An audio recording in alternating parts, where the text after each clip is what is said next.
नमस्कार मित्रांनो, रेल्वे म्हणजे NTPC रेल्वेमध्ये नॉन टेक्निकल पॉप्युलर कॅटेगरीमध्ये पुन्हा एकदा एक नवीन जाहिरात आलेली आहे, जी मागच्या वर्षी पण आली होती. 2 पार्टमध्ये ही जाहिरात आलेली आहे. अंडर ग्रॅज्युएटसाठी काही व्हॅकन्सीज आहेत आणि ग्रॅज्युएटसाठी काही व्हॅकन्सीज आहेत. आजच्या व्हिडिओमध्ये आपण अंडर ग्रॅज्युएटसाठीचा फॉर्म अप्लाय करताना कोणत्या गोष्टी महत्त्वाच्या आहेत आणि फॉर्म कसा भरायचा हे स्टेप बाय स्टेप बघणार आहोत, राईट? तर सर्वात अगोदर काय करायचं मित्रांनो, एक वेबसाईट आहे कोणती, www.rrbapply.gov.in. हे तुम्ही तुमच्या क्रोमवर किंवा कोणत्या पण वेब ब्राउझरवर टाकल्यावर, लॅपटॉप थ्रू टाका किंवा मोबाईल थ्रू टाका, असं एक पेज ओपन होईल RRBचं. तिथं तुम्हाला 3 ऑप्शन दिसतील. पहिलं आहे लॉग इन, नंतर काय क्रिएट अन अकाउंट आणि स्क्राईब रजिस्ट्रेशन. स्क्राईब रजिस्ट्रेशन हे ज्यांना स्क्राईब लागतात त्यांच्यासाठी असतं. तर एकतर लॉग इन नाहीतर create an account. Log in म्हणजे असं की तुमचं मागच्या वर्षी जर अकाउंट असेल तर तुम्ही डायरेक्ट ते क्रेडेन्शियल वापरून तुम्ही डायरेक्ट लॉग इन करू शकता, किंवा तुम्ही फर्स्टली फ्रेश फॉर्म भरताय, तुम्ही याच्या अगोदर RRBचा फॉर्म भरलेला नाही, RRB म्हणजे रेल्वे रिक्रुटमेंट बोर्डचा फॉर्म भरलेला नाही, तर तुम्हाला काय करावं लागेल त्या केसमध्ये, क्रिएट अन अकाउंटवर क्लिक करावं लागेल. तर आपण पहिल्यांदा बघू की ज्याचं अकाउंट बनलेलं नाही त्यांनी रजिस्ट्रेशन कसं करायचं याच्याबद्दल थोडी माहिती घेऊन घ्या. जर तुमचं रजिस्ट्रेशन याच्या अगोदर RRBवर झालेलं नाही तर तुम्हाला कशावर क्लिक करावं लागेल, क्रिएट अन अकाउंट. क्रिएट अन अकाउंटवर क्लिक केल्याच्या नंतर असं एक तुम्हाला वॉर्निंग येईल. वॉर्निंग काय, व्यवस्थित बघून घ्या. Candidates who have already created an account for any notification issued by RRB in 2024 or 2025 are not required to register again. They should log in using the same username and password. म्हणजे ते काय म्हणताय, 2024 मध्ये ज्यांनी NTPCचा form भरलेला आहे त्यांना नवीन account बनवायची गरज नाही. आणि एक गोष्ट लक्षात असू द्या, जर तुमचं आधीच लॉग इन असेल RRBवर मागच्या वर्षीचं, तर कृपया करून नवीन लॉग इन नवीन रजिस्ट्रेशन करू नका. तेच रिकवर करा आणि त्याच्यावरच करा. कारण एखाद्या वेळेस तुम्ही डिबार पण होऊ शकता जर 2-2 अकाउंट क्रिएट केले तर. पहिली गोष्ट तर होतच नाही 2 अकाउंट क्रिएट, राईट? तर जर तुमचं अकाउंट असेल तर लॉग इन करा, अकाउंट नसेल तर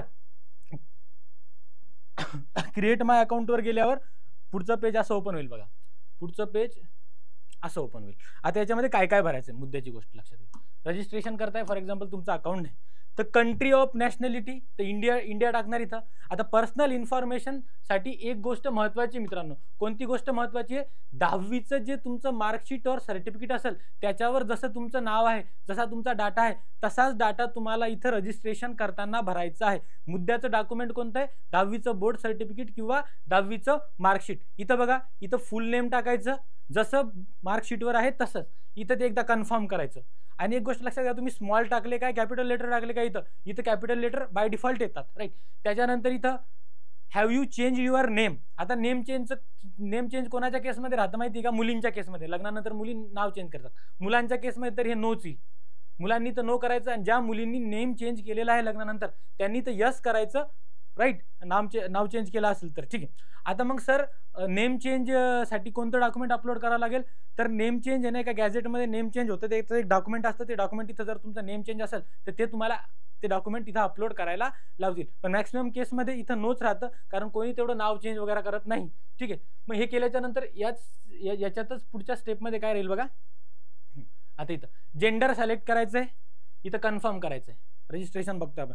त्याच्यानंतर फादर्स नेम. आता जसं फॉर एक्झाम्पल वडिलांचं नाव मधुकर आहे तर फक्त मधुकर लिहिलं तरी चालेल, मधुकर. मदर्स नेम, आता मदर्स नेम आपल्या 10वीच्या मार्कशीटवर असतं, जसं 10वीच्या मार्कशीटवर आहे. जसं फॉर एक्झाम्पल एखाद्या च्या मम्मीचं नाव संगीता आहे, कोणी मग संगीताबाई लिहितं, संगीता लिहितं, तर भाई जसं मार्कशीटवर आहे तसंच मदरचं नेम इथं तुम्ही काय करायचं माहिती का, इथं एंटर करायचं. हे एकदा करायचं, हे रिटाईप करावं लागतं, ठीक आहे, कारण ते चेक करतात स्पेलिंग वगैरे व्यवस्थित तुम्ही लिहिल्यात का. त्याच्यानंतर सर्वात महत्त्वाची गोष्ट, रजिस्ट्रेशन करताना आपण कोणाचं बघतो, ज्याचं अकाउंट नाही त्यांनी रजिस्ट्रेशन करताना कोणत्या गोष्टी लक्षात ठेवायचा, हा जो तुमचा ईमेल ॲड्रेस आहे आणि मोबाईल नंबर. कॉन्टॅक्ट डिटेलसाठी तुम्हाला 2 गोष्टी द्याव्या लागतात, एक ईमेल ॲड्रेस आणि एक मोबाईल नंबर. तर मित्रांनो, इथं मोबाईल नंबर असा द्यायचा की जो तुमच्या आधारला लिंक आहे. आणि माझं तर एक सजेशन राहील की तुमचा ईमेल पण जो तुम्ही देताय इथं आणि तुमचा मोबाईल नंबर पण जो तुम्ही इथं देताय तो आधारला लिंक करून घ्या लवकरात लवकर. आता लिंक नसेल तरी चालेल, पण मोबाईल नंबर मिनिमम आधारला लिंक असलेला टाकायचं. इथं ईमेल टाकायचं, एकदम जपून टाकायचं आहे मित्रांनो, कारण सर्व तुमचा व्यवहार जो आहे तो ईमेल थ्रूच होतो. ईमेल ॲड्रेस चुकवायचा नाही, एकदम जपून 10 क्रॉस व्हेरीफाय करून ईमेल ॲड्रेस रजिस्ट्रेशन करताना टाकायचा आहे. इथे ईमेल ॲड्रेस टाकायचा, त्याच्यानंतर मोबाईल नंबर टाकायचा आणि त्यांनी तसं ते चुकायचा काही स्कोप ठेवलेला पण नाही. मग ईमेलवर तुम्हाला एक OTP जाईल, ईमेलमध्ये जायचं, तो OTP इथं टाकायचा व्हेरीफाय करायला, त्या मोबाईल नंबरवर एक OTP येईल, तो OTP मित्रांनो इथं टाकायचा. राईट. आता काही काही पोरं काय करतात, व्हेरिफिकेशन. आता बघा, आता आधार व्हेरिफिकेशन येईल. आधार व्हेरिफिकेशन म्हणजे असं करायचं फक्त, व्हेरिफिकेशन थ्रू आधार कार्ड, याच्यावर क्लिक केलं की आधारवर जो नंबर तुमचा लिंक आहे त्या नंबरवर OTP जाईल, तो OTP टाकायचा. याच्यामध्ये एक ऑप्शन पण आहे. कोणता ऑप्शन माहिती का? आता सर्वांकडेच आधार असते, पण एक ऑप्शन आहे आय डू नॉट हॅव आधार. पण असं तर कोणी कॅन्डिडेट नसेल आय थिंक आपल्या इथं. पण आय डू नॉट हॅव आधार, ज्याच्याकडे आधार नाही, मग त्याला काहीतरी पॅन कार्ड किंवा वगैरे वगैरेचं ऑप्शन ते देतात. पण आधार मॅक्सिमम पोरांकडे असतं. हे आधार व्हेरीफाय करायचा. मग हे व्हेरीफाय केल्याच्या नंतर तुम्हाला एक पासवर्ड क्रिएट करायला लावतील. आता पासवर्ड आता तुम्हाला जो लक्षात राहील तो क्रिएट करायचा. तसा फॉरगॅट केल्यावर त्याचा काही प्रॉब्लेम नाही, तो ईमेल थ्रू किंवा मोबाईल थ्रू ऍक्सेस पण केला जातो, पण एक सहसा करून. पण पासवर्ड कसा क्रिएट करायचा बघा, ते मग ते व्हेरीफाय झाले त्यानंतर ते म्हणतील एक पासवर्ड बनवा तुमचा, एक पासवर्ड बनवा म्हणतील. आता पासवर्डमध्ये त्यांनी काय स्पेसिफिकेशन दिलंय, combination of letter, small letter, special character and number. म्हणजे एक कॅपिटल लेटर पण पाहिजे, स्मॉल लेटर पण पाहिजे, कॅरेक्टर पण पाहिजे, सिम्बॉल पण पाहिजे, नंबर पण पाहिजे. जसं मी एक्झाम्पल देतो, सारथी एस कॅपिटल, सारथी @123 असं काहीतरी. म्हणजे एक कॅपिटल लेटर आलं, स्मॉल लेटर्स पण आले, एक किंवा दोन कॅपिटल पण घेऊ शकता, एक सिम्बॉल आणि नंबर. तुम्ही जर नुसतं नंबर टाकले किंवा लेटर टाकले तर ते ऍक्सेप्ट करणार नाही. त्यांचं म्हणणं आहे की कॉम्बिनेशन कसं पाहिजे, capital letter, small letter, special character म्हणजे सिम्बॉल आणि नंबरच्या कॉम्बिनेशनने. पुन्हा ते कन्फर्म करायचं, आय एम नॉट रोबोटवर क्लिक करायचं आणि नंतर preview and create an account. Preview म्हणजे एकदा चेक करून घ्यायची आपली माहिती की आपण बरोबर भरली का रजिस्ट्रेशनमध्ये. आणि नंतर काय करायचं आहे, अकाउंट क्रिएट करायचं. कोणासाठी? ज्यांचं अकाउंट नव्हतं RRBवर याच्या अगोदर, त्या लोकांनी या गोष्टी करायच्या आहेत. झालं आता इथपर्यंत क्लिअर आहे? ठीक आहे. आता त्याच्यानंतर आता ज्यांचा अकाउंट आधीच आहे सर, ज्यांचा अकाउंट आधीच आहे सर, म्हणजे मागच्या वर्षी ज्यांनी फॉर्म भरलेला आहे त्यांच्यासाठी काय आहे, त्यांनी डायरेक्ट लॉग इनवर क्लिक करायचं किंवा लॉग इनवर क्लिक केल्याच्या नंतर बघा लॉग इन विथ आधार येईल. ज्यांचं आधीच अकाउंट आहे त्यांच्यासाठी. आता ज्यांनी अकाउंट क्रिएट केलं त्यांना तर त्यांचं अकाउंट क्रिएट झालं. आता ज्यांनी अकाउंट क्रिएट केलं आधी होतं त्यांच्यासाठी आतापर्यंत व्हिडिओ नव्हता. ज्यांचं नव्हतं त्यांनी क्रिएट केल्याच्या नंतर त्यांना लॉग इन क्रेडेन्शियल भेटतील, मेलवर येऊन जातील की तुमचा युजर नेम आहे, पासवर्ड आहे, मेल चेक करायचं. आता आपल्याला लॉग इन करायचं. आता सर्वांचे अकाउंट बनलेले फॉर एक्झाम्पल, तर तुम्ही दोन प्रकारे लॉग इन करू शकता, लॉग इन विथ आधार और log in with RRB account credential. म्हणजे ID पासवर्ड टाकून पण लॉग इन करू शकता किंवा आधार टाकून पण तुम्ही लॉग इन करू शकता. राईट. आता लॉग इन करणार तुम्ही, तर त्याच्यानंतर मग लॉग इन विथ आधार जर तुम्ही सिलेक्ट केलं, तिथं तुमचा आधारला लिंक फोन नंबर टाकायचा, इथं OTP टाकायचा, आय एम नॉट रोबोटवर क्लिक करायचं, मग तुमचा किंवा मग तुम्हाला जर ईमेल ID आणि पासवर्डनी क्लिक करायचं, आय एम नॉट रोबोटवर करायचा आणि मग पुन्हा लॉग इन करून टाकायचं. आता हे लॉग इन केल्याच्या नंतर एखाद्या वेळेस ज्या पोरांचा आधार व्हेरिफिकेशन झालेलं नाही त्यांना असा मेसेज येईल की आधार व्हेरिफिकेशन.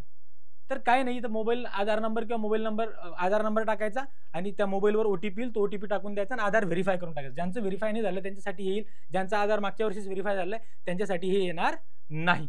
त्याच्यानंतर लॉग इन करताना काय होईल माहिती का मित्रांनो, तुम्ही लॉग इन विथ आधार करा किंवा ID पासवर्ड टाका. त्याच्यानंतर यांचं कसं आहे RRBचं, ते 2 फॅक्टर ऑथेंटिकेशन घेतं.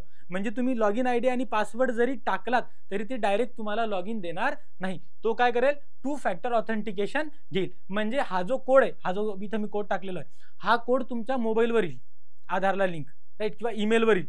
तो कोड इथं टाकायचा, मग नंतर तुमचं होऊन जाईल लॉग इन. लॉग इन झाल्यावर तुम्हाला अशी विंडो दिसेल मित्रांनो. लॉग इन झाल्यावर तुम्हाला अशी विंडो दिसेल बघा, general instructions, online application history, modify registration detail. Right. तर आपण ऑनलाईन ऍप्लिकेशनवर क्लिक करू. कुठे क्लिक करू? ऑनलाईन ऍप्लिकेशन, म्हणजे आम्हाला अप्लाय करायचं. तर तुम्हाला 2 ऍड आता शो होताना दिसतील. 2 ऍड कोणत्या मित्रांनो, व्यवस्थित बघून घ्या. कोणी कोणत्या भरायच्या, कोणी कोणत्या भरायच्या. एक तर कोणती माहिती का, अंडर ग्रॅज्युएट, म्हणजे ज्यांचं 12th पर्यंत एज्युकेशन झालंय, 12th पर्यंत, त्यांनी याच्यासाठी अप्लाय करायचंय. आणि एक दुसरी कॅटेगरी कोणती आहे, ग्रॅज्युएट, म्हणजे ज्यांची डिग्री झाली त्यांनी इथे अप्लाय करू शकता. म्हणजे ज्यांची डिग्री झाली त्यांनी अंडर ग्रॅज्युएट आणि ग्रॅज्युएट दोघांना अप्लाय करू शकता. आणि ज्यांचं फक्त 12th झालेलं आहे, आपण या व्हिडिओमध्ये फक्त 12th वाल्यांचा फॉर्म कसा भरायचा ते बघणार. त्यांनी काय करायचं, अंडर ग्रॅज्युएट या कॅटेगरीवर हे 2 चेकबॉक्स टिक करायचे.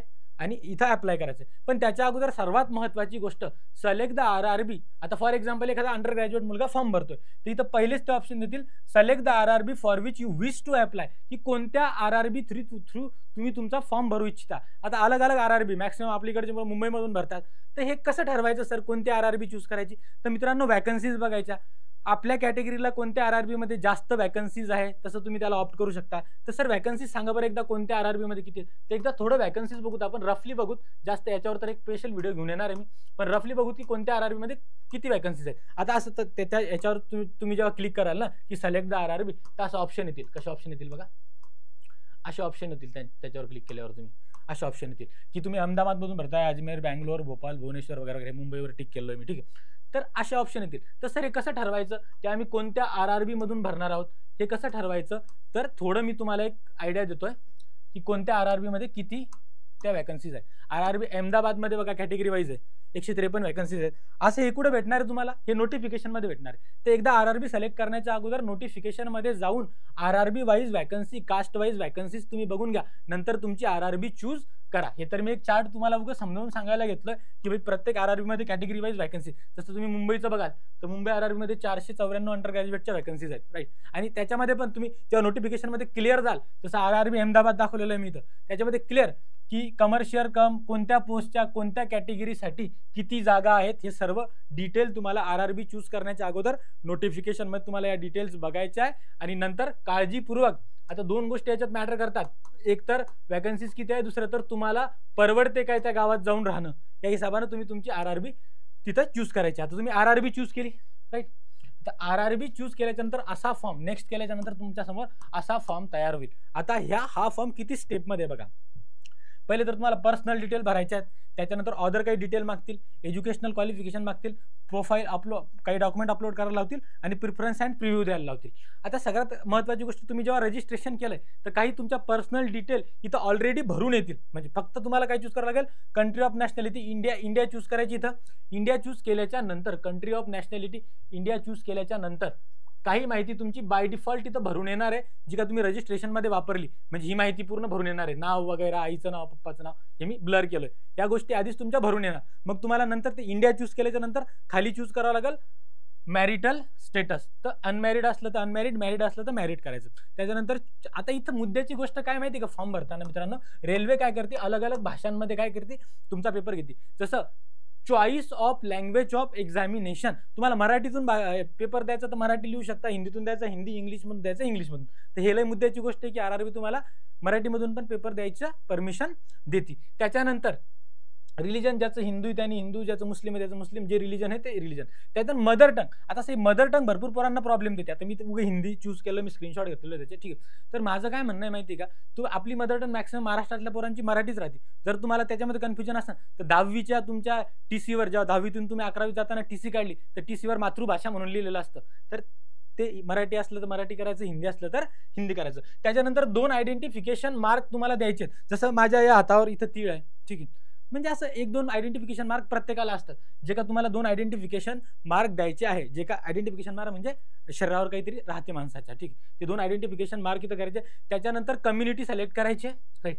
कम्युनिटी सिलेक्ट केल्याच्या नंतर पुढं ॲड्रेस बद्दल थोडी माहिती मागतील ते तुम्हाला, स्टेप बाय स्टेप सांगायलो. आता लक्ष द्या, कम्युनिटी म्हणजे काय की भाई OBC, EWS, SC, ST ती कम्युनिटी म्हणता येते. इथे रिलीजन होतं हिंदू, बुद्धिस्ट वगैरे वगैरे. आता हिंदूमध्ये कोणी OBC असते, कोणी SC मध्ये पण हिंदू असतात, काही ST मध्ये पण, म्हणजे जे आहे ते. धर्म आणि कास्ट, इथं धर्म टाकायचा आहे आणि इथं काय टाकायची तुम्हाला, कास्ट टाकायची. कास्ट म्हणजे OBC, SC, ST वगैरे वगैरे. सेंट्रलमध्ये VJNT तसं काही नसते. आता ते कास्ट सिलेक्ट करताना ते तुम्हाला काय म्हणतील माहिती का, थोडं लक्ष द्या. आता OBC आहे, राईट, OBC. त्याच्यानंतर आता पुढं त्याच्या खाली, कास्टच्या खाली काही ॲड्रेस वगैरे टाकायला लावतील तुम्हाला. बघ कसं, थोडं हे आधी बघून घेऊ. हे कास्ट सिलेक्ट केली, त्याच्यानंतर कम्युनिटी डिटेल्स. आता तुम्ही जर OBC केलं, लक्ष द्या, OBC केलं तर त्या OBC जर सिलेक्ट केलं त्याची डिटेल मागतील. SC केलं तर SC ची डिटेल, ST केलं तर ST ची डिटेल. आता त्याच्यामध्ये काय काय डिटेल मागतील, फॉर एक्झाम्पल मी EWS सिलेक्ट केलं तर ते सर्टिफिकेट असतं ना आपल्याकडं, त्या सर्टिफिकेटचा नंबर मागतील, त्याच्यानंतर ते सर्टिफिकेट कोणी इश्यू केलं ते कुठे राहते मित्रांनो माहिती, त्या सर्टिफिकेटवर शिक्का राहतो किंवा डिजिटल साईन राहते कास्ट सर्टिफिकेटवर, त्याच्यावर राहतं की भाई SDMनी रिसिव्ह केलंय का, तहसीलदारनं केलंय का, सब डिव्हिजनल ऑफिसरनी केलंय, त्याचं नाव सब डिव्हिजन म्हणजे त्या माणसाचं नाव नाही लागत, सब डिव्हिजनल ऑफिसर वगैरे वगैरे असं. त्याच्यानंतर त्याच्यावर एक डेट राहते, ती डेट तुम्हाला इथं मेन्शन करायची आहे, अपलोड करायची इथं काही गरज नाही. आता मुद्द्याची गोष्ट काय माहिती का मित्रांनो, आता जे पण लोक लक्ष द्या, तो काय म्हणतोय, जर तुम्ही SC ST किंवा OBC टाकताय, only those communities which are recognised by the central government India as SC ST OBC, कारण सेंट्रल गव्हर्नमेंटमध्ये VJNT वगैरे त्या कॅटेगरी नसतात, ते OBC मध्ये जातात. सेंट्रल गव्हर्नमेंटचं कास्ट सर्टिफिकेट येतं मित्रांनो, ते तुम्ही अप्लाय करून घ्या, अप्लाय केलं नसेल तर ते सेतूवर जायचं, स्टेटचं कास्ट सर्टिफिकेट द्यायचं आणि 3-4 डॉक्युमेंट अजून द्यायचे, सेंट्रलचं कास्ट तुमचं 8-10 दिवसात निघून जातं, ते सर्टिफिकेट म्हणता येते. आणि नॉन क्रिमिलियर, ठीक आहे.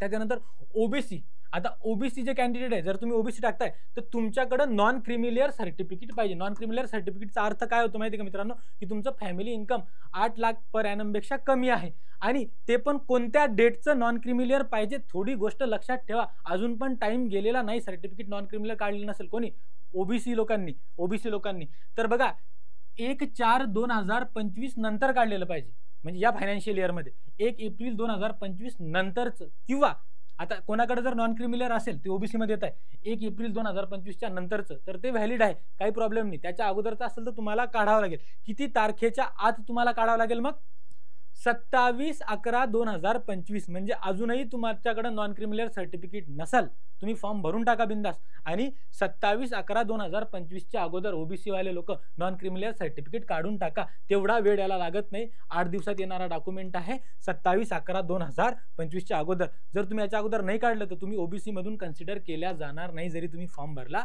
तरी. आता EWS साठी पण 30 डेट आहे. आता काही लोक EWS टाकतील, तर EWS सर्टिफिकेट पण काढावं लागते. तर EWS साठी पण तेच आहे, तुम्ही EWS टाकून द्या, काही प्रॉब्लेम नाही. पण तुमच्याकडं 1/4/2025च्या नंतर काढलेलं किंवा 16/9 but not later than closing date of online application form, हे थोडं मागचं आहे. हे क्लोजिंग डेट काय त्याची, त्या क्लोजिंग डेटच्या अगोदर, म्हणजे फॉर्मच्या क्लोजिंग डेटच्या अगोदर काढून घ्या, किंवा 1/4/2025च्या, म्हणजे सेम डेट ज्या काय याच्यामध्ये डेट होत्या ना, त्याच डेट, ठीक आहे. 27/11/2025, म्हणजे एक गोष्ट लक्षात ठेवा, OBC आणि EWS सर्टिफिकेट 1/4/2025च्या नंतरचं किंवा 27/11/2025च्या अगोदरचं तुम्हाला पाहिजे. या गोष्टीवर मी भर याच्यामुळे दिला की भरपूर पोरांचा याच्यामध्ये लोचा होऊन जातो, ठीक आहे. आता कॅटेगरी वगैरे सिलेक्ट केली तुम्ही, आता इथं बघा कम्युनिटी सिलेक्ट केली, त्याच्यानंतर सर्टिफिकेट नंबर, ऑथॉरिटी आणि त्याच्यावरची डेट. हे केल्याच्या नंतर तुम्हाला ॲड्रेस येतील, पोस्टल ॲड्रेस सिलेक्शन प्रोसिजरमध्ये महत्त्वाचे असतात. तुमच्या आधार कार्डवर तुमचं पोस्टल ॲड्रेस राहतं, ते टाकायचं व्यवस्थित टाकायचं. स्टेट कोणतं, डिस्ट्रिक्ट कोणतं, ॲड्रेस कोणतं, एवढं तेवढं. लँडमार्क चुकले तर चालतील, पण पिनकोड चुकवायचा नाही मित्रांनो. काय चुकवायचं नाही, पिनकोड ॲड्रेस टाकताना कधीच चुकवायचं नाही, कारण पिनकोड जरी तुम्ही दिलात आणि स्टेट स्पेसिफाय केलं तर बरोबर तुमच्या ॲड्रेसवर ते जॉईनिंग लेटर जाते म्हणजे जातेच. त्याच्यानंतर इथं present nearest city, major town, तालुक्याचं वगैरे नाव टाकायचं, किंवा संभाजीनगरमध्ये झालं संभाजीनगर वगैरे टाकायचं. पिनकोड व्यवस्थित टाकायचा आपल्या गावाचा, ठीक आहे. तुमच्या आधार कार्डवर पिनकोड असतो मित्रांनो. त्याच्यानंतर जर तुमचा हा प्रेझेंट ॲड्रेस आहे, परमनंट ॲड्रेस, कोणाचा प्रेझेंट ॲड्रेस संभाजीनगर राहतो, परमनंट ॲड्रेस गावाकडचा राहतो, तसं तुम्ही अलग अलग ॲड्रेस टाकू शकता. पण मॅक्सिमम लोकांचं काय राहतं, जो प्रेझेंट ॲड्रेस राहतो तोच परमनंट ॲड्रेस राहतो. तिथं जर सेम असेल तर टिकी permanent address same as a present address. आता ही झाली तुमची कॉन्टॅक्ट डिटेल वगैरे त्यांनी या स्टेपमध्ये तुमच्याकडून बघितली. नंतर सेव्ह अँड नेक्स्ट करायचं. हे सगळं टाकल्यानंतर काय करायचं, पिनकोड वगैरे टाकून सेव्ह अँड नेक्स्ट करायचं. हे केल्याच्या नंतर आता हे कास्ट सर्टिफिकेटचं वगैरे ते पुन्हा घेतलेलं मी, त्याचा काही प्रॉब्लेम नाही. हे केल्याच्या नंतर सेकंड स्टेप येईल अदर डिटेल कॅटेगरी. आता अदर डिटेलमध्ये काय माहिती का, ते विचारतील तुम्हाला, तुम्ही एक सर्व्हिसमॅन आहात का. एक सर्व्हिसमॅन म्हणजे आधी तुम्ही सर्व्हिस केली का मिलिटरीमध्ये वगैरे इथे.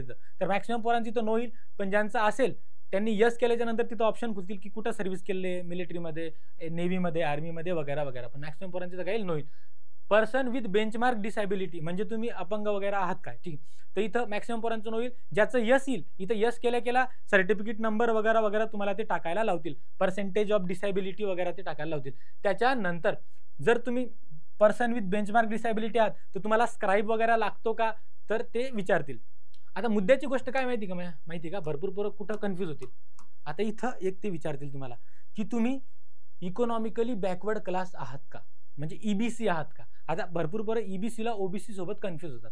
ओबीसी तर अदर बॅकवर्ड कॅटेगरी ते कॅटेगरीज आहे, पण ईबीसी म्हणजे काय माहिती का, इकॉनॉमिकली बॅकवर्ड क्लासेस. आता याच्यामध्ये काय म्हणतायत ते, जर तुम्ही ईबीसी असाल, ईबीसीला जर तुम्ही यस केलं तर त्यांचं म्हणणं काय ते लक्षात घ्या. Economically backward classes candidate are those whose annual family income is less than 50,000. All holders of ज्याच्याकडे बीपीएल आहे, बिलो पुअरिटी लाईन कार्ड आहे, बीपीएल कार्ड आहे, त्या लोक ईबीसीला यस करू शकतात. पण ते काय म्हणताय बघा, ईबीसी और EWS are distinct category and EBC should not be confuse with OBC. आणि काय म्हणताय, if valid EBC certificate is not submitted during the document verification then your candidation will be rejected. आणि ते काय म्हणताय की तुम्ही ईबीसीला जर यस टाकताय तिथं सिलेक्शनमध्ये तुम्हाला काही फायदा बेनिफिट होणार नाही, तुमची जी कॅटेगरी राहील तीच कॅटेगरी राहील, फक्त तुम्हाला फीस नाही घेणार ते ईबीसी टाकलं तर. कोणी ईबीसी असेल त्याच्याकडे सर्टिफिकेट असेल त्यांनी ईबीसीला जर यस केलं तर त्याला फीस लागणार नाही, बस एवढंच. पण असेल सर्टिफिकेट तरच टाका, नसेल सर्टिफिकेट तर टाकू नका. ईबीसी नो करून टाका डायरेक्ट सरळ सरळ. नो जरी केलं तरी काही प्रॉब्लेम नाही, तुमची कॅटेगरी तिकडे ओबीसी एससी एसटी आपण आधीच टाकलेलो आहोत. ठीक आहे. आता पुन्हा एक विचारतील, एकतर तुम्ही एक सर्व्हिसमॅन आहात का ते विचारतील, नंतर विचारतील की तुम्ही रेल्वेमध्ये काम केलंय का कधी, are you an employ of Indian railway. तर तुम्ही जर कोणी रेल्वेवालाच मुलगा पुन्हा फॉर्म भरतोय तो यस करू शकतो, मग त्याला एनओसी वगैरे ते विचारतील. पण मॅक्सिमम पोरी तर नोच करतील. ठीक आहे. आणि मग विचारतील, मग जर मग काय म्हणतील, पहिले ते एक सर्व्हिसमॅन आहात का, रेल्वेमध्ये काम करताय का, नंतर विचारतील current employment detail other than employ of railway, म्हणजे रेल्वे सोडून तुम्ही कुठं गव्हर्नमेंट जॉबमध्ये कुठं काम करताय का. जर तुम्ही काम करताय तर इथं काय करायचं माहिती का, टाकायचं. ठीक आहे, टाकायचं, लपवायचं नाही ते, कारण व्हेरीफाय होते, टाकायचं. जर तुम्ही गव्हर्नमेंट जॉबवर कोणी जिल्हा परिषदमध्ये कामाला असेल, कोणी पंचायत समितीमध्ये, इथं टाकायचं. ठीक आहे. नंतर एनओसी लागतो मग त्या डिपार्टमेंटचा, मग इथं टाकायचं. मॅक्सिमम पोरी तर नो करतील. यस टाकलं तर मग ते विचारतील सर्व की कोणत्या डेटपासून काम करताय, कोणत्या ऑर्गनायझेशनमध्ये काम करताय, असं मी इथं टाकलं स्टेट वगैरे, अजूनही काम करतायत का, असं तसं वगैरे करत, किंवा आधी पण तुम्ही काम केलं ते टाकायचं इथं. ठीक आहे. आता नंतर ते तुम्हाला बँक इन्फॉर्मेशन मागतील. म्हणजे रेल्वेमध्ये कसं असते माहिती का, तुमची फीस रिटर्न येते. जर तुम्ही फॉर एक्झाम्पल आता 500 रुपये तुम्ही फीस भरली तर 400 रुपये रिटर्न येतात ओबीसी आणि ओपनसाठी. आणि ते पण कसे, तुम्ही जर प्री एक्झाम दिली तर प्रीमध्ये ॲबसेंट राहिला तर ते पैसे पण वापस येत नाही. किंवा एससी एसटीला 250 रुपये फीस आहे फॉर एक्झाम्पल, तर 250 रुपये वापस येतात. कधी तुम्ही प्रीला बसलात तर. जर तुम्ही एक्झाम स्किप केला तर तुमचे पैसे वापस येत नाही. त्यासाठी ते पैसे वापस करायसाठी तुम्हाला तुमची बँक डिटेल मागतात. बँक डिटेल भाई तुमचं पासबुकच्या पहिल्याच पेजवर राहतं. काय काय टाकायचं तुम्हाला, refund fees, account holder name, त्याच्यानंतर बँक अकाउंट नंबर आणि IFSC कोड. इथे त्यांनी क्लिअरली मेन्शन केलेलं आहे, only account number and IFSC code are use for refer, fill them with caution. काळजीपूर्वक भरा म्हणे. नाव एखाद्या वेळेस स्पेलिंग चुकली तर चालेल, काही प्रॉब्लेम नाही, पण IFSC नंबर इथं बरं का, इथं तिकडं नाही चुकली पाहिजे. इथं तुम्ही अकाउंट नंबर आणि IFSC कोड व्यवस्थित टाकायचा. या अकाउंटवर तुमचं काय होऊन जाईल, रिफंड होऊन जाईल जर तुम्ही प्रीची एक्झाम दिलात तर. आणि नंतर याला पुन्हा सेव्ह करायचं. याला सेव्ह केल्याच्या नंतर आता तिसरा मुद्दा येईल तुमचा एज्युकेशनल डिटेल. तर आता तुम्ही 10वीच्या बेसवर रजिस्ट्रेशन केलंय तर इथं 10वीचं आधीच येऊन जाईल, रोल नंबर हे ते वगैरे वगैरे. किंवा काय करायचं, इथं काहीच नाही आलं, कोणाला काहीच नाही आलं तर काय करायचं, ऍड करायचं फक्त. जर तुम्ही ऍड कराल की लगेच त्यांनी असं सिलेक्शन बॉक्स देतात तुम्हाला ऍड केल्याच्या नंतर. बघा लक्षात मुद्द्याची गोष्ट, ऍड केल्याच्या नंतर सांगतील 12चं टाकायचं आहे, डिग्रीचं टाकायचं आहे. तर आधी तर 10वीचं तुमचं असलं तिथं की लगेच तुम्ही कशाच टाकाल, 12चं टाकलं. मग 12चं टाकल्यानंतर ते तुम्हाला डिटेल मागतील की 12th, त्याच्यानंतर कोणत्या बोर्डमधून केलं, महाराष्ट्र बोर्ड वगैरे, डिसिप्लिन आता सायन्स कॉमर्स वगैरे वगैरे. आता स्टेट इथं बिहार केलं आहे, महाराष्ट्र, पर्सेंटेज, डिस्ट्रिक्ट वगैरे सगळं करतील. ठीक आहे. हे सर्व केल्याच्या नंतर 12th ऍड केलं. मग कोणाची आता हा तर 12वीचा फॉर्म आहे, 12वीपर्यंत डिटेल टाकल्या तरी चालतील. 10वीची डिटेल नसली तर पुन्हा ऍड करायची, असली तर मग 12वीची डिटेल टाकायची.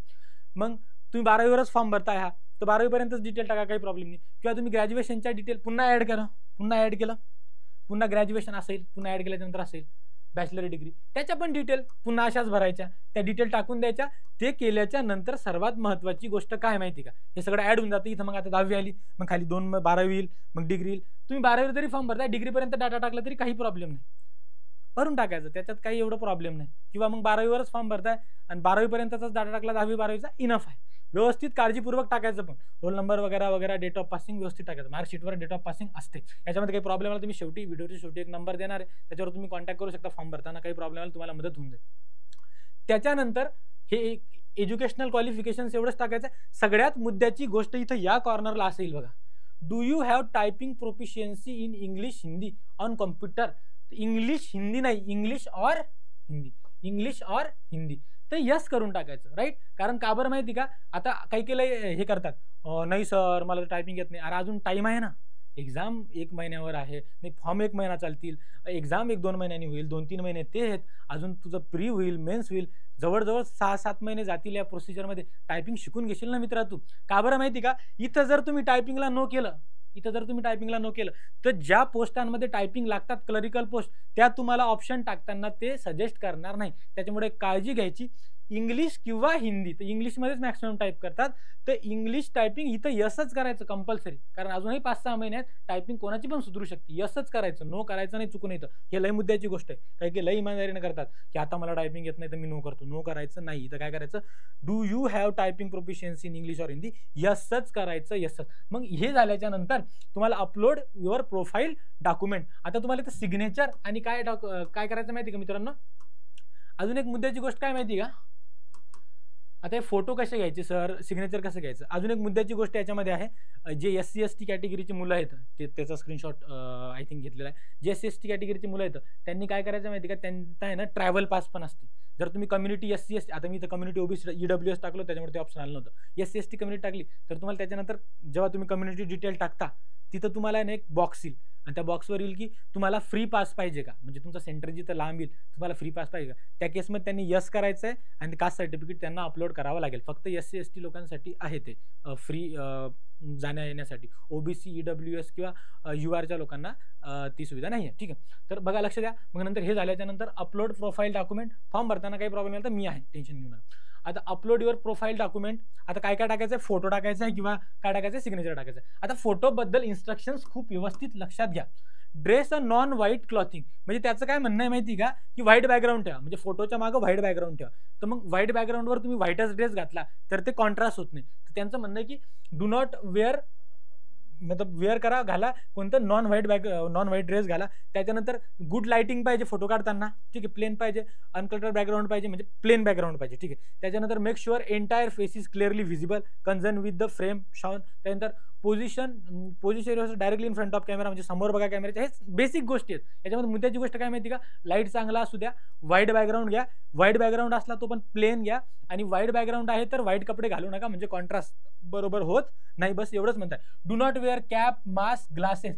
बघा ज्याच्याकडे ज्यांना चष्मे आहे त्यांनी फोटो काढताना चष्मा वापरायचा नाही. बघा लय बारीक बारीक गोष्टी नंतर रिजेक्ट होतात बरं का, एकदम महत्वाचे. चष्मा पण घालायचा नाही, राईट. आता फोटो कसा खिचायचा सर, आणि तुम्हाला जर बघायचा कसा फोटो काढायचा, तुम्ही याच्यावर क्लिक करायचं, sample of a few rejectable photos, तर ते दाखवतील की असा फोटो ऍक्सेप्ट होतो, असा फोटो रिजेक्ट होतो. तेवढे तर तुम्ही हुशार आहात, ठीक. फक्त काही गोष्टी महत्वाच्या, चष्मा घालायचा नाही, टोपी घालायची नाही, मास्क घालायचं नाही.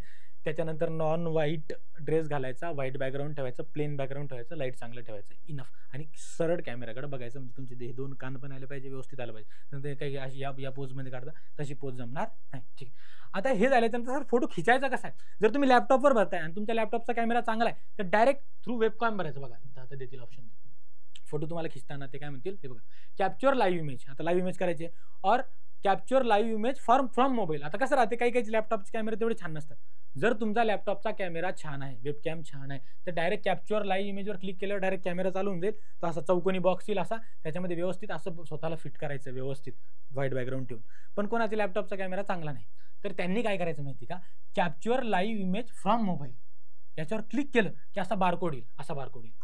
मग तुमच्या मोबाईलमध्ये हा बारकोड काय करायचा आहे, तुम्हाला स्कॅन करायचा आहे. म्हणजे कोणाला करायचं, मोबाईल छान राहतो, मोबाईलमध्ये करायचं. हा बारकोड स्कॅन केल्यानंतर तुम्हाला आहे ना एक पेज ओपन होईल, त्याच्यावर तुम्हाला तुमचा लॉगिन ID जो का RRBचा आहे आणि पासवर्ड टाकायला लावतील, आणि मग तिथं तुम्हाला असा फोटो खिचायला लावतील. त्याच्या थ्रू पण तुम्ही फोटो खिचू शकता. तिथं फोटो खिचला तुम्ही मोबाईलवर, तो फोटो ऑटोमॅटिकली इथं ॲप्लिकेशनवर येऊन जाईल. म्हणजे 2 ऑप्शन आहेत, एकतर डायरेक्ट वेबकॅम किंवा एकतर कॅप्चर फ्रॉम मोबाईल. मोबाईलसाठी इथं क्लिक केल्यावर पुन्हा एकदा बघा इथं काय येईल, बारकोड येईल. तो बारकोड तुम्हाला काय करायचा आहे, मोबाईलवर स्कॅन करायचा आहे, मोबाईलवर ओपन होईल, ID पासवर्ड टाकून लॉग इन करून ते हे करायचं.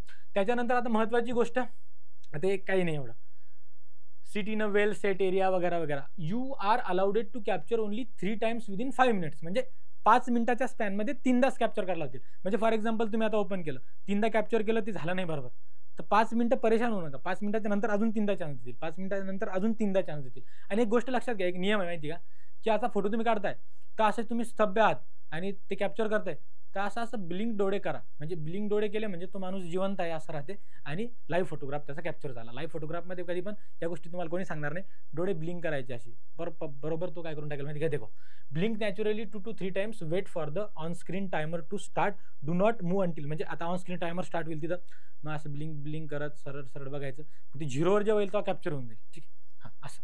आणि 5 मिनिटात 3च चान्सेस भेटतात, मग पुढच्या 5 मिनिटात अजून 3 चान्सेस, पुढच्या 5 मिनिटात अजून 3 चान्सेस, चालूच राहते चान्सेस, काय टेन्शन नाही एवढं. मग सिग्नेचर बद्दल काय सर, आता सिग्नेचर बद्दल सर्वात महत्त्वाची गोष्ट, सिग्नेचर पहिले कोऱ्या कागदावर करायची, व्यवस्थित सिग्नेचर करायची, ब्लॅक शाईनी कोऱ्या कागदावर. आता याचं पिक्सल दिलंय 60 पिक्सल अशी आणि 140 पिक्सल अशी, आणि साईज किती आहे, maximum image size should be 49 KB आणि मिनिमम 30, म्हणजे 30 ते 49 KB मध्ये तुम्हाला साईज ठेवायची मित्रांनो. आता भरपूर पोरांना वाटते की सर साईज रिसायझर वगैरे कसं करायचं, ते 2 ॲप मी तुम्हाला इथं केलेलो आहे. तुम्ही गुगलवर जर टाकलं imresizer.com तर इथं तुम्हाला व्यवस्थित त्या रिझॉल्युशनमध्ये टाकून देतील, किंवा PI7 इमेज टूल टाकलं तर या 2 वेबसाईटवर तुम्ही जर गेलात तर तुम्हाला हे फोटो याच्यामध्ये हे करून भेटेल, काय म्हणतात त्याला, या साईजमध्ये करून भेटेल. नोट करून घ्या, imresizer.com आणि कोणता PI7 इमेज टूल, कोणत्या पण याच्यावरचा, किंवा तुमच्याकडे फोटो रिसायझर नावाचा ॲप असेल वगैरे, काही पोरांना करता येते तसं रिसाईज करायचं. हे रिसाईज केल्याच्या नंतर सेव्ह करायचं, काय करायचं, सेव्ह करायचं. आता सगळ्यात मुद्द्याची गोष्ट, आता तुम्ही सर्व इन्फॉर्मेशन भरली, सर्व फॉर्म भरला, आता तुम्हाला ते काय म्हणतील माहिती का, तुमचा प्रिफरन्स द्या. आता फॉर एक्झाम्पल तुम्ही जी इन्फॉर्मेशन भराल तुमच्या एजनुसार, तुमच्या RRB नुसार, वॅकन्सीनुसार, ज्या ज्या पोस्ट अवेलेबल आहेत तुमच्यासाठी त्या पोस्ट इथं येतील. आता मी जी इन्फॉर्मेशन भरलो होतो त्याच्यानुसार मी 7 पोस्टसाठी एलिजिबल होतो. आता 7 पोस्टसाठी एलिजिबल होतो, तर याच्यामध्ये पण पहिलं, आता इथं जे लोक टायपिंग न करतील त्याला ह्या पोस्ट कशाला दाखवतील, ते दाखवणार नाही. त्याच्यामुळे तुम्हाला टायपिंग येते का, तर येसच म्हणायचं. आता इथं तुम्हाला ऑप्शन द्यायचे, जसं फॉर एक्झाम्पल तुम्हाला आधी ज्युनियर क्लर्क कम टायपिस्ट द्यायचं आहे, त्याच्यावर तुम्ही टिक केलं पहिले, ते 1 नंबरला येऊन जाईल. समजलं काय बोलायला मी, कन्फ्यूज व्हायचं नाही. जर फॉर एक्झाम्पल तुम्ही ज्युनियर क्लर्क कम टायपिस्टला पहिल्यांदा टिक केलं तर हा 1 नंबरला येऊन जाईल इथं. याला दुसऱ्यांदा टिक केलं तर हा 2 नंबरला येऊन जाईल इथं. तिसऱ्यांदा 3 number, 4 number, 5 number, 6 number, 7 number, म्हणजे तुम्ही याला लाईनने लावायचं. जो 1 नंबर पाहिजे त्याला पहिले टिक करायचं, तिकडे येऊन जाईल. 2 नंबर, 3 नंबर असं लावायचं. हे लाईन लागले आहेत का नाही, तुम्हाला हे लाईन लावलेले तुम्ही टिक केल्याच्या नंतर इथे येतील, म्हणजे हा प्रिफरन्स दिला तुम्ही. काय दिला इथं तुम्ही, प्रिफरन्स दिला. प्रिफरन्स दिल्याच्या नंतर असं डिटेल येईल सगळं. मग हे दोन बॉक्सेस तर ऑटोमॅटिकली टिक राहतील. कोणते 2 boxes, I am currently not debarred वगैरे वगैरे, आय ॲग्री, हे टिक बॉक्स, हे चेकबॉक्स कोणतं, हे चेकबॉक्स टिक करायचं. इथं प्लेस म्हणजे काय राहतं, ज्या प्लेसमधून तुम्ही फॉर्म भरताय ते प्लेस. फॉर एक्झाम्पल एखादा जळगावचा ॲड्रेस त्यानं संभाजीनगरमधून फॉर्म भरायला, तर इथं संभाजीनगर टाकायचं. तेवढं काही टेन्शन नाही घ्यायचं या प्लेसचं, म्हणजे कुठून तुम्ही डिक्लेअर करताय. जर तुम्ही संभाजीनगरच्या आत मुंबईला जाऊन फॉर्म भरताय तर मुंबई टाकायचं, काही प्रॉब्लेम नाही. इथं डेट वगैरे येईल. आणि त्याच्यानंतर इथं प्रिव्ह्यू युअर ॲप्लिकेशन करायचं. काय करायचं, प्रिव्ह्यू, म्हणजे आतापर्यंत तुम्ही जी माहिती भरलेली आहे ते प्रिव्ह्यू करायचं. काय करायचं, इथं प्रिव्ह्यू करायचं. प्रिव्ह्यू केल्याच्या नंतर मित्रांनो पूर्ण तुमचा डाटा येईल. जसं आता इथं मी ब्लर केलेलं आहे, असा पूर्ण डाटा येईल. एकदा चेक करून घ्यायचं की आपलं काही चुकलं तर नाही ना, एकदा चेक करून घ्यायचं की आपलं काही चुकलं नाही, व्यवस्थित चेक करायचं. अजून सबमिट झालेला नाही फॉर्म, एकदा चेक करून घ्यायचा, अजून फॉर्म सबमिट झालेला नाही. ठीक आहे, 2 मिनिटं, एकदा व्यवस्थित चेक करून घ्यायचं याला. मग जर कधी फॉर एक्झाम्पल, आता लक्ष द्या, आता जर कधी I have recheck the about detail असं एक बॉक्स येते, रिचेक करायचं. रिचेक जर तुम्ही चेक केलं तर हे टिक करायचं आणि तुम्ही सबमिट करू शकता. पण जर तुम्हाला वाटलं याच्यामध्ये काही चुकलेलं आहे सर, मला ते चेंज करायचं आहे, तर इथं एक ऑप्शन येतं की एडिट. जर बघा लक्ष द्या, जर तुम्ही चेक केलं, टिक केलं, सबमिट केलं, फॉर्म सबमिट होऊन जाईल. फॉर्म सबमिट होऊन डायरेक्ट तुम्ही पेमेंटवर जाल, मग पेमेंट करावं लागेल तुम्हाला. पण जर तुम्हाला वाटलं याच्यात काही चुकलेलं आहे तर इथं एक याच्याच बाजूला ब्लर झालं की एडिट करायचं आहे, मला एडिट करायचं आहे. त्या एडिटवर जर तुम्ही टिक केलं तर तो तुम्हाला पुन्हा आधारचा OTP मागेल. जर एडिट करताय पुन्हा तर, कारण एडिट करताना आधारचा OTP लागतो. पण तुम्हाला काही एडिटच करायचं नाही, डायरेक्ट सबमिट केलं तर फॉर्म सबमिट होऊन जाईल. पण एडिट करताय तर पुन्हा आधारचा OTP मागेल, पुन्हा व्हेरीफाय करायचं, पुन्हा मॉडिफाय करायचं, पुन्हा प्रिव्ह्यू करायचं. सगळं बरोबर आहे, टिक करायचं, सबमिट करायचं. सबमिट केलं की तुमचा फॉर्म संपला. डायरेक्ट तुम्हाला पेमेंटच्या लिंकवर पाठवण्यात येईल आणि तुमचं पेमेंट करून घेण्यात येईल. पेमेंट तुम्ही ATM थ्रू करू शकता, QR स्कॅनर थ्रू करू शकता वगैरे वगैरे. असा होता मित्रांनो हा फॉर्म, तुम्हाला असा भरायचा आहे. ठीक आहे, जेवढी इन्फॉर्मेशन तुम्हाला लागत होती तेवढी इन्फॉर्मेशन मी दिली. फॉर्म भरा. फॉर्म भरताना कोणाला काही प्रॉब्लेम आला तर हा नंबर आहे 9226, त्याच्यावर कधी पण कॉल करा फॉर्म भरताना. किंवा डॉक्युमेंट्स रिलेटेड काही विचारायचे तुम्हाला की डॉक्युमेंट कुठून काढायचे, कोणते डॉक्युमेंट लागतील, डॉक्युमेंट कोणते लागतील, नॉन क्रिमिलियर आणि कम्युनिटी सर्टिफिकेट. ठीक आहे. आणि कम्युनिटी सर्टिफिकेट जे ओबीसी लोकांचं असतं ते 1 इयरच व्हॅलिड राहतं, आणि SC STचं जे कम्युनिटी सर्टिफिकेट राहतं सेंट्रलचं ते लाईफ टाईम व्हॅलिड राहतं. आणि नॉन क्रिमिलियर पण 1 इयरचंच राहतं किंवा 3 इयरचं राहतं. नॉन क्रिमिलियर पण चेक करून घ्या. कम्युनिटी सर्टिफिकेट सेंट्रलचं काढायचं आहे, सेतूवर जायचं, सेंट्रलचं कास्ट सर्टिफिकेट काढायचं विचारत त्यांना, ते बरोबर काढतात. किंवा तुम्हाला काही प्रॉब्लेम आला त्या नंबरवर तुम्ही कॉल करू शकता, इथं तुम्हाला मदत केली जाईल. आत्ता झाला हा फॉर्म कसा भरायचा अंडर ग्रॅज्युएटचा. याच्यानंतरच्या व्हिडिओजमध्ये आम्ही तुमच्यासाठी की नेमकं स्ट्रॅटर्जी काय ठेवायची, बुक्स कोणते वापरायचे, अभ्यास कसा करायचा, पेपर कसा येतो वगैरे वगैरे सर्व गायडन्स तुम्हाला या चॅनल थ्रू भेटणार आहे. चॅनलला सबस्क्राईब करून ठेवा. याच्यावर एखादी बॅच लॉन्च झाली किंवा टेस्ट सिरीज वगैरे कुठून द्यायच्या या सर्व गायडन्स तुम्हाला इथं भेटणार आहे. चॅनलला सबस्क्राईब करून ठेवा आणि सर्वांनी फॉर्म अप्लाय करा. काही प्रॉब्लेम आला हा नंबर आहे. चला, धन्यवाद.